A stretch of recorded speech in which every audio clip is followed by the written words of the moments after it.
Olá, senhoras e senhores. Na aula de hoje nós vamos introduzir dois conceitos matemáticos aí de hidrodinâmica, tá? Vazão e equação da continuidade.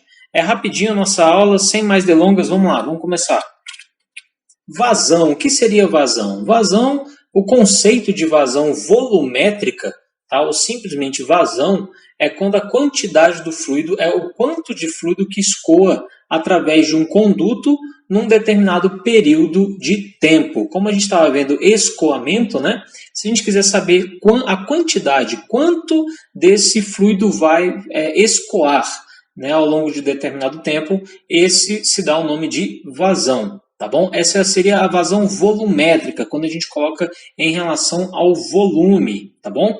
Mas a vazão ela também pode ser dada em função da massa, a quantidade de massa pelo tempo, ou até mesmo a quantidade de átomos, tá? Então seria aí a vazão molar, né? Ou a vazão de massa, ou então simplesmente vazão.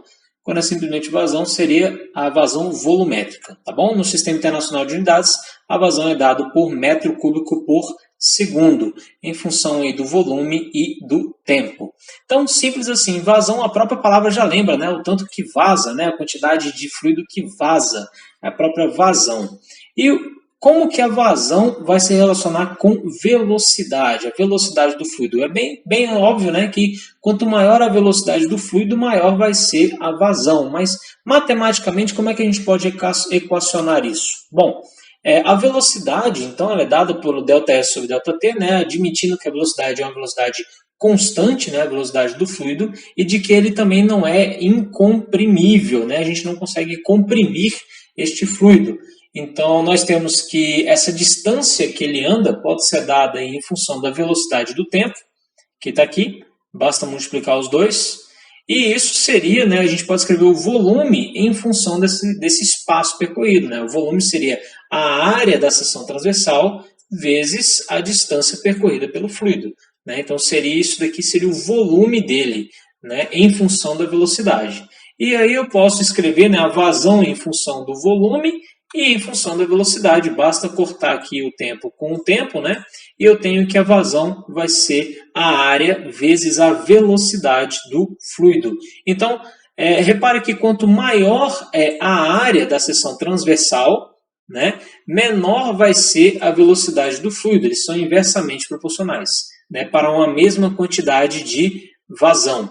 O outro conceito seria a equação da continuidade. Então, no início lá a gente falava que o escoamento, né, a gente pode interpretar o líquido como sendo linhas, né, ou camadas de um mesmo material, né, já que ele é fluido. Né? E quando a gente tem um estreitamento, o que acontece? Acontece um aumento dessa velocidade.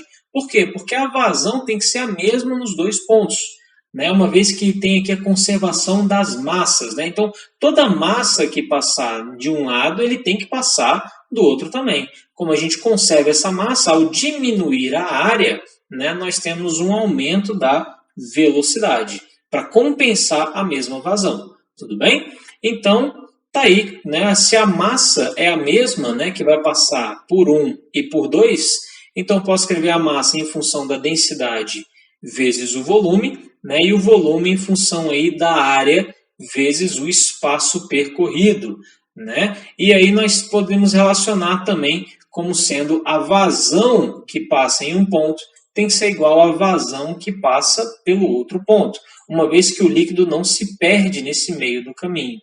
Sendo assim, essa daqui é a equação da continuidade. A vazão em 1 tem que ser igual à vazão em 2, mesmo ocorrendo esse estreitamento. Tá? Então, são, né, inversamente proporcionais aí, né? Se eu aumento, se eu diminuo a área em 2, né, para compensar, para balancear a equação, deveria também aumentar a área em 1, né, e diminuir a velocidade em 1, eu tenho que aumentar a velocidade em 2. Então, veja que quando tem um estreitamento, a velocidade aí aumenta. Beleza? É simples assim, somente isso. Né? A gente tem que aplicar esses conceitos aí. Lembrando que esse fluxo, né, esse fluido aqui, ele é incompressível e a densidade dele é constante. Tá? A gente está analisando aí as camadas laminares, né? Não é um fluido turbulento. Então, diminuiu a área, aumenta a velocidade. Simples assim. Beleza? Senhoras e senhores, É isso, aula rápida, prática, só aplicar os conceitos matemáticos. Estou ansioso pela aula de amanhã. Beleza? Senhoras e senhores, muito obrigado. Valeu!